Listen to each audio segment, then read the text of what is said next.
So today is a lecture in a series. The topic is the higher taste, or Param Drstva, taking the term from a verse of the Bhagavad Gita, 2nd chapter. And it was nice yesterday that in the questions the word for word meaning came up,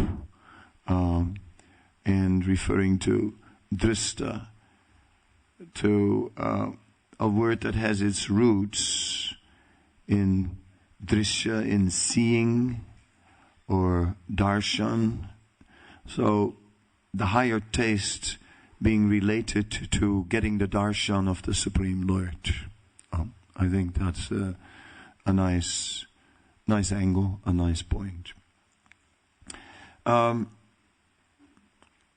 A lot of us are, of course, thinking about this topic, the higher taste. And actually, I think that for most of us, it's not really the priority in our spiritual life, to meditate on taste. Am I getting taste? Am I getting taste? I think what is really more important for us is to try and be a faithful servant, to try and take shelter of Guru, of Guru Tattva, the principle of Guru Tattva. Guru is one, Srila Prabhupada was saying, or that the principle of transcendental teachings are embodied in different personalities at different points in time, and different gurus are therefore in our life. Siksha gurus, Diksha gurus, and in general, the Vaishnavas as a whole are acting in that way. And we depend on blessings, blessings from these personalities. And it's there where we should focus. If we think like, I want taste, how am I going to get this higher taste? And I'm not getting the taste, and I really feel I want the taste, but it's not happening, and therefore I'm struggling, and I'm trying, and I want, but, and I need, and it's me, and I am the center of the entire universe, and it's about my feelings and my needs, and my spiritual life, then we are still on the platform of I and mine. And in that case, our spiritual life will remain a struggle, because truly we should come to the platform of simply, what is the desire of my spiritual master? What is the desire of the Vaishnavas? And allow ourselves to be controlled. It's very common that a spiritual master mostly sees smiling faces. In every direction he looks. How are you? Very well, thank you. Yes, thank you so much. Yes, it's like there's a crowd of smiling faces, right? Because after all, a spiritual master is a very threatening personality, because he has absolute authority. Oh my God, even your parents don't have that. You can argue with your parents, but you cannot argue with the spiritual master. Sort of politely, right, respectfully bring up but, and then when he just bang, he might just cut it down like that. Therefore, the best thing is to just say, on the question, how are you? Fine. And smile. And then, listen to the lectures and see what you catch from there. And then if he says, you didn't have any questions, say, no, all my questions are answered by the lecture. That's good. And then, if you do have personal questions, you ask them to somebody else, right? Also a senior devotee, not to your spiritual master, for God's sake, not, but to another devotee, right, who's senior and might give you an answer which is more safe, because you can decide if you're going to follow it or not. Right. So in this way, yasya deva para bhakti yata deve tata guru tasyanti artha prakasanti mahatmanaha. So we have to somehow or other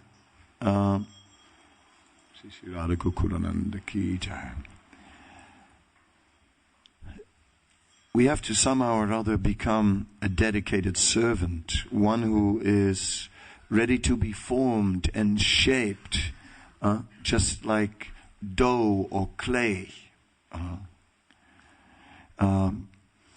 Once I was managing a restaurant in Vrindavan, and there was a chapati cook, and at one point he got overworked, and there were 25 people coming in the restaurant, and I called down to the kitchen, 100 chapatis! And then the chapatis never came, and then suddenly, as I was calling, where are the chapatis? Then the chapati cook jumped out of the door, and on his finger he had made the head of a joker with the chapati dough, put it on my nose and said, under my nose, no chapatis. So dough is such a thing that it allows itself to be shaped in different forms, according to the creativity of the individual. And, we should be like that in the hands of the Vaishnavas as they desire. That's not so easy. They may ask us things that are difficult. But this is what it means. A Vaishnava, in order to attain blessings, has to become generous. The opposite of a kripana, a miser. It's like, yes, I can do some service on Sunday between 3:30 and 4:35. Yes, okay. No, I can. No, not in that way. We simply must, with an open heart, go before a Vaishnava. How can I serve? And he can say anything, and then we must do. He can ask us anything, and we must give. Right? So this Vaishnava charity goes beyond the simple giving of some of our possessions. It goes about completely giving ourselves. Again, something intense, but it is like that, and it may get us in trouble. I remember how in 1986 I had just been put in charge of all the construction in Mayapur, and the local, my guru sneaked up from behind, suddenly stood behind me out of nowhere and said, "Do you like construction?" And I felt doomsday coming. Right? And I said, "Oh no, not at all. No." And then he said, "Great, you're in charge of all the construction in Mayapur." And I stood there like, slowly the penny dropped, and I was thinking, that means of the samadhi, that means of this, that means of that. That means a lot. So, in the midst of all that, I had no time for anything. Even I had to cut lots of corners on the morning program. It was like that. And then one day Lokanath Maharaj comes in 1986, and he says, "The Padayatra is coming to Mayapur, and could you look after them?" And I go, Maharaj, I'm so busy, right? I'm so busy. It's just like, please ask somebody else, right? If you don't mind. And then he went like, He said, in my village, watch out, in my village they say that when you want to get something done, you go to a busy man, right? You don't go to a man who's not busy, because a man who's not busy, he is a lazy man and he won't do anything. A busy man, he may not have much time, but because by nature he's active, at least he'll do something. What could I say after that, So I had the whole Padayatra with elephant, camel, and, a whole Indian village. And, an Indian village all the time coming to my door. Panine! Bang, bang, bang, bang, bang. Oh, any time of the day. Intense. So, what to do? But spiritual life is like that. We belong to the Vaishnavas as they desire. Yes. Yes, we will somehow or other try to manage. So this is the spirit of taking shelter of Guru, and it is through this spirit that we break through, because it is selfishness, self-centeredness that is the very barrier. That is the very problem.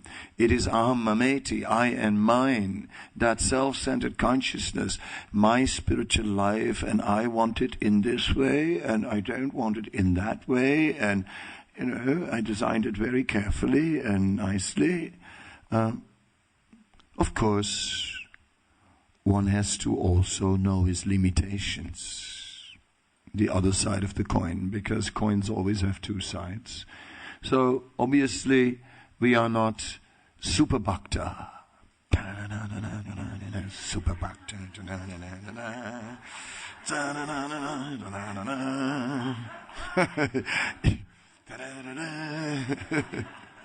You didn't know, did you? What was hiding behind those glasses? Yes. No service is too much for me. Yes. So no problem. The more conditioned souls, the better. Yes. Surrender, surrender is my motto. Send me anywhere, preferably to the cannibals or something where I can distribute books. Anything, Surrender, surrender is my motto. That's all good and well, but we are not so great. We have our limits in surrender also, and that we have to also admit. But then be honest. Yeah? Not like, act as if we are so surrendered. And then behind being evasive. So one must be honest towards the Vaishnavas. So that's very difficult. Very difficult. Because we all grow up in a world where you can't trust anyone, namely the era of Kali Yuga, and therefore we all have a facade. The poker face, the smile, the mask. So gradually, we have to actually take shelter, and in taking shelter and in being directed by Vaishnavas, we will advance, and then very quickly, go through the purification. You see, taste is there from day one. Obviously, taste is there in kirtan, taste is there in the darshan, in prasadam, and in just the whole atmosphere. There is taste. That's there.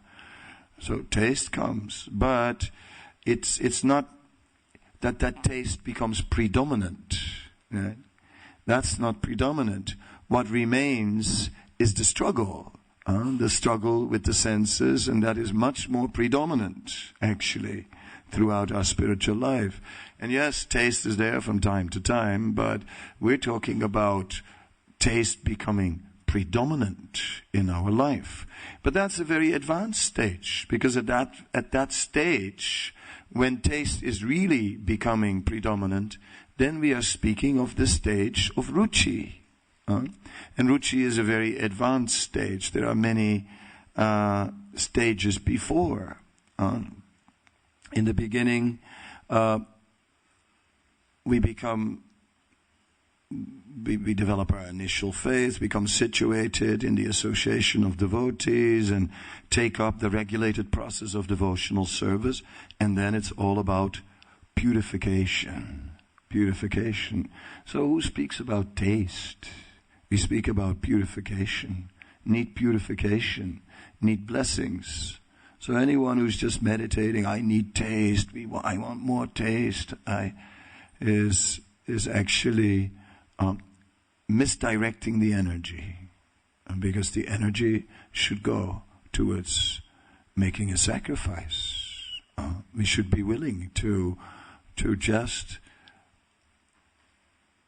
change our own idea and fit in the plan of the spiritual master and do something in that way. And that's what we see. We see that in our movement, that those devotees who somehow or other were prepared to make a sacrifice, and sacrifice their own comforts, their own ideas for the interest of Srila Prabhupada, that they emerged like spiritually advanced devotees. It's there where it starts to happen. And then, yes, then naturally the material influence diminishes. Srila Vishnu Chakravarti Thakur in his Madhurya Kadambini is describing that in the beginning the spiritual element in one's life is localized, and the material influence is all-pervading. So Maya surrounding us everywhere with full temptation, and just a tiny speck of spiritual determination. Then gradually that spiritual identity, that spiritual commitment becomes a little bit more developed, and but the material influence is still in our face. So in a metaphor, one could think a little island and an ocean and a ship. The ship of Maya is just coming right by, and the sailor girls or boys are waving at us, and we are like, oh, please go away, please leave me alone. One devotee told Prabhupada, he said that, I'm really trying to be a devotee, but these memories of my past sinful activities, they keep on coming back, and they are harassing me. What do I do? Prabhupada said, yes, these memories are coming to remind you that you should never do these things again. Not that when the memory comes that we think, oh yes, maybe I should do it again. You see. So this is our struggle. Therefore, in the midst of this struggle, my material desires and my this and my that, we should simply suspend them. Say like, well, sometimes I say, put them in a box, take your material desires, put them in a box, tie it up nicely, write on the box, my material desires. Right? Then take that box and put it on a shelf. And then just do something that Prabhupada wanted us to do. And then, well, you get very busy and just too busy for the material desires, right? But then one day, not so busy, and then you think, today, we're gonna play. Today, I'm gonna play with my material desires. You take the box off the shelf, you open it up, and half are gone. Who took my material desires? Who do you think took your material desires? Haven't you heard that Krishna is a thief? Sarvadharmam parichayamamekam saranam vraja aham tvam sarvapapebhyo mokshayishyami masucha. Krishna says, I will take away your sinful reactions. So in this way,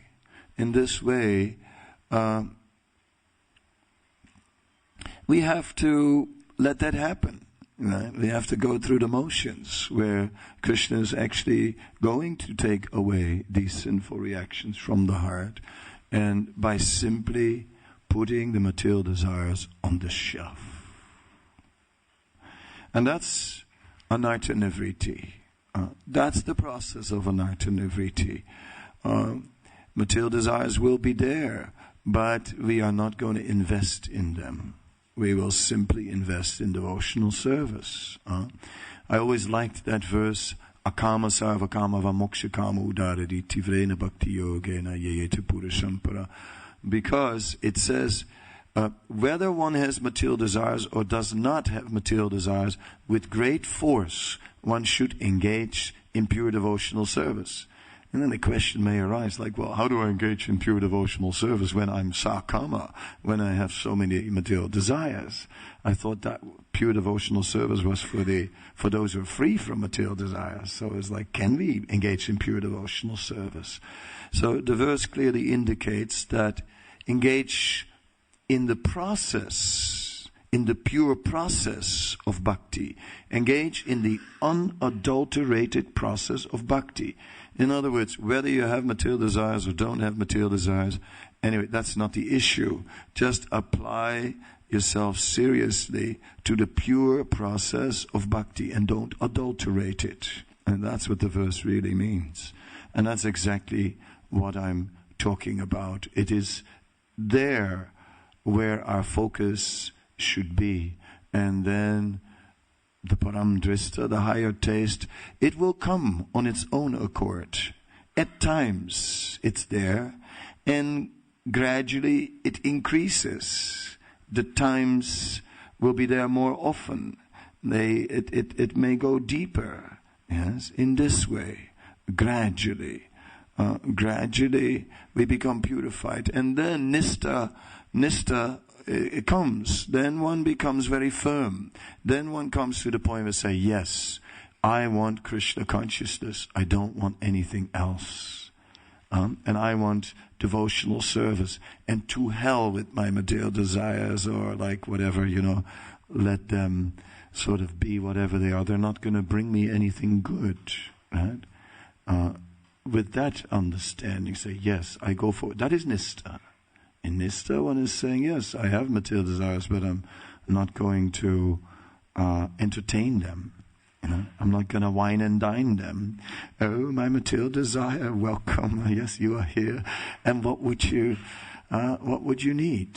Kamadinam kotita pulita durni desam tesam jatamayina karuna natapatraya. Because Rupa Goswami explains that the senses have no mercy. They have no mercy. You serve them. And you give them everything they want. With all your energy, you bring whatever they demand, right? And never satisfied. Is that all? Is that all you could bring? After you slave and labor so hard to satisfy them, never a word of thanks, never. Oh, you did so well. No. Is that all? Is that all you could bring? But I worked so hard. Bring more. No, but I'm tired. The senses. Cruel, thankless slave drivers. Are we going to... So, if you'd work in a job like that, what would you do? After one day you go up to the boss and, you just tell him, boss, something like, jump in the, boss. I mean, really, we wouldn't work for such a boss. But for the senses, we're very faithful. So that is misdirected intelligence. Faithfulness should be directed towards the process of bhakti. There we should be very faithfully serve. And that is really where we come to the advanced stages. Then after nista, when we very seriously apply ourselves to the process of devotional service, and we put our material desires to the side. Some of them, some big ones, we may satisfy to some degree, but only in an authorized way. Like, okay, Grihastha ashram, no problem, but authorized way and not beyond. And then for the rest, forget about them and go forward. That's the stage where taste becomes the focus. That's where we begin to relish spiritual life and where ruchi begins to come. Srila Vishwanath Chakravarti Thakur says that at that stage, the spiritual influence has expanded, yes, and the material influence is now at some distance. At Nistha, it is at some distance. At Ruchi, it is said the taste spreads out over the entire surface of the consciousness, and the material influence is now 3/4 to the horizon. Yes.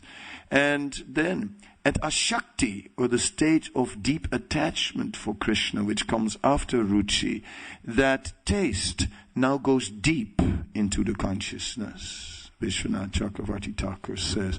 And the material influence is now on the horizon. At Bhava, listen to this, at Bhava, Srila Prabodhananda Saraswati Thakur says, at Bhava we are not only meditating on Krishna, but Krishna appears in our meditation. Krishna becomes active. Krishna begins to reveal himself. Yeah, well, Krishna is just revealing himself to us, and he just, as he desires, but he appears, and he just appears in our meditation. Well, then obviously taste is no longer an issue. Huh? Taste? What taste? I mean, who talks about taste? We're talking about Krishna. Krishna, then we don't think of taste either. We just think of Krishna. And Krishna appears in our meditation. But Srila Vishwanath says, in Bhava, the material influence is still present in the form of a shadow. So it's not really present, but the possibility is still there. There is still some attraction of the material energy, that one is like not entertaining, but the power of the illusory energy is so strong that it still creates attraction. Glitter, glitter. Forget it. No. This is I want Krishna. No time to waste. Go away. Avyakta kalatvam, no time to waste. Namasadagana ruchi. Always absorbed in chanting with great taste. So in this form of bhava, yes, the shadow of the material influence remains. Srila Rupa Goswami comments on that and says, due to a trace of previous Vaishnav aparat, right, there is still a sense of hinderness or of obstacle in this world. One still feels a sense of suffering in the material world. In prem, that's gone. Everything is perfect. Everything is just, it is just an ocean of transcendental prem. So, and Krishna is of course present in this ocean of transcendental prem, and many Vaishnavas are present in this prema sagar, or premamritambo, as it is sometimes called. And there, the Vaishnavas are eternally situated. Then one is fully a resident of the spiritual world. Where we left off yesterday, speaking about Uddhava, who was such a resident of the spiritual world, always absorbed in the amazing name, fame, form, pastimes of Krishna, and that way residing in the spiritual world. Nectar of Devotion describes how once Uddhava saw this beautiful young girl and became attracted to this girl. Uddhava is like, how is this? How can my mind be attracted to a girl just as it's attracted to Krishna? I think it must be Krishna dressed up as a girl. And it was. So that's another level. That's a level, extraordinary level.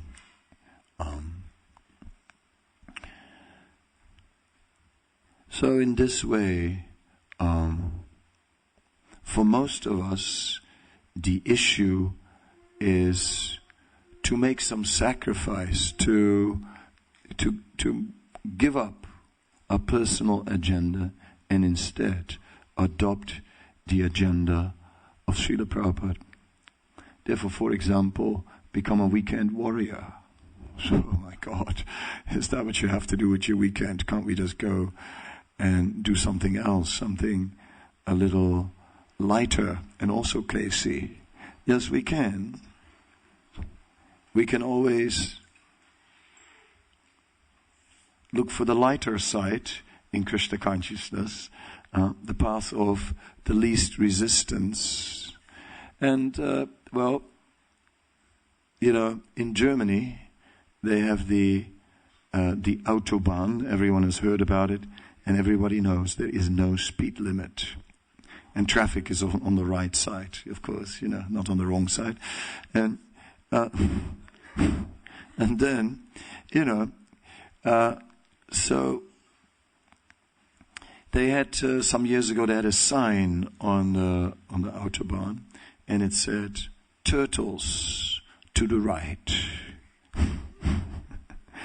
So, I applied that to our movement, and I was thinking, yes, we have a turtle lane in the Hare Krishna movement, because we make no distinction according to caste and creed. All are welcome. So turtles are also welcome, right? But I am working on surrender. It's kind of, I gave it a lot of thought. And, it's a gradual process. Yes, yes. Yes, welcome, oh turtle. Welcome to our movement. There is a place for you. Still, I have this feeling that when Srila Prabhupada boarded the Jaladuta and came across the Atlantic, that he didn't have in mind to create a movement of turtles. What do you think?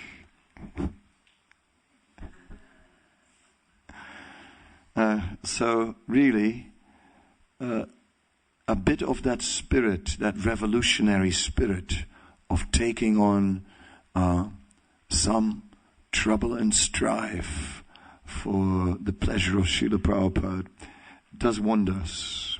It really does wonders, And that's when spiritual life becomes exciting. Let's see what's going to happen. Yeah. So I have to consider that, If they're always very safe, they think, well, okay, I'm not giving up my material desires all at once, because what if I don't get the higher taste? Yeah, then I have nothing, given up all my material enjoyment. Yeah, look at that, went completely for Krishna, didn't get any higher taste, and in the end, here I am sitting with zilch, and then, it takes years to build up all kinds of material facilities, then you give them up all at once, in some overzealousness in your early Krishna consciousness, and then later you cry for years, why in the world did we do this, So like this. All right, I know those thoughts, and that's Kanista. That's Kanista Adhikari. Madhyam is ready to put his faith in Krishna. If I simply do make a sacrifice for Krishna, that's where happiness will be found. And therefore goes forward. Prabhupada said, we should at least become Madhyamadhikaris.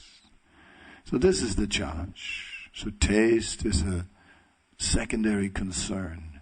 The primary concern is muster up a little courage and just jump in. Don't put your toe, jump. Oh God, It may be cold. It will be. It is. Well, you get used to it. I'm not sure. It's okay. Jump. Weekend warrior. Jump. Oh my God. But I'm too old. Well, see, personally, like, I did go on the Weekend Warrior with Vaisheshika in New York, and, my feet were killing me, right? Tell you the truth. I'm carrying a book bag these days. It's a bit much, so for the shoulder and my feet and my back. And after a while, I developed a different technique. I started to do the people that were sitting on park benches, and I just sat next to them, very comfortable, and it was pretty good. The sun was shining, and I did park benches the whole day. Did okay, and my feet didn't kill me, and in that way, where there's a will, there is a way. And if it's not book distribution, then something else. Something, but something, some sacrifice for the pleasure of Prabhupada. That's the secret, this book called The Secret. The secret has been hidden throughout the ages. The secret. Very few actually had insight in the secret. They were persecuted. The secret, Now, what is the secret? Yes. And then they come out and they say, it's the law of attraction. Well, they're right, but, and they think, and then you see people testifying, yes, ever since I'm thinking about, this law of attraction, I became very wealthy. They're thinking a lot about money. All right, very good. But Prabhupada commented on that and spoke about that very same point. A man who went to the bank and, saw the teller there sitting with a big stack of cash, and he took some notes and he threw them at that pile of cash. The teller said, "What are you doing?" He said, "I heard that money attracts money, and therefore I'm throwing my money at your money to attract some money." The teller said, "Yeah, it's right. Money attracts money. My money attracted your money." Right? That was Prabhupada's story. And so in the same way, who is attracting who? It's not, they are right. It is about the law of attraction, but not that we are in the center and that we are attracting all kinds of things for our pleasure, but that Krishna is all attractive and will surely attract us. And if we just believe that, we know it. What's the meaning of the word Krishna? Krish Dhatu comes from akarsan, which means to attract, and Na means anant and happiness. Therefore, the name Krishna means the all-attractive. We can put it on our t-shirt. Krishna is all-attractive. But now, do we believe it? If we believe it, then we can drop other things. Then we can go for Krishna. Therefore let us explore. Let us serve Krishna, make a sacrifice, and simultaneously explore the qualities of Krishna. Sometimes we're making the sacrifice. It's tough, but we do it. And then other times we explore the unlimited qualities of Krishna through chanting and hearing. And in the combination of these two, we are strong and our taste will increase. I'll stop now and leave it to you for your questions or comments. Then we'll take it from there.